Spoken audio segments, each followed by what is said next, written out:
চিহ্নকে select করেছিল মুসলমানদেরকে পথভ্রষ্ট করার জন্য।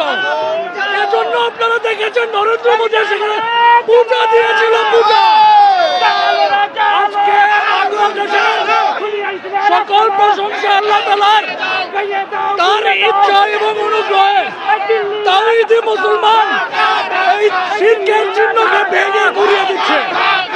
সুতরাং আমরা আল্লাহর কাছে লাখো কোটি শুকরিয়া জ্ঞাপন করছি, আলহামদুলিল্লাহ। এই সংঘাত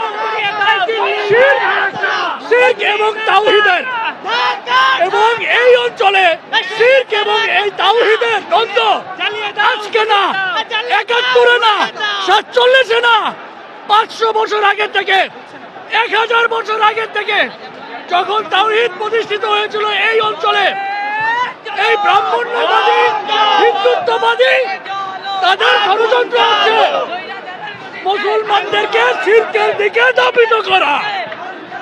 তারাই ৩২ নম্বর শিরকের চিহ্নকে সিলেক্ট করেছিল মুসলমানদেরকে পথভ্রষ্ট করার জন্য।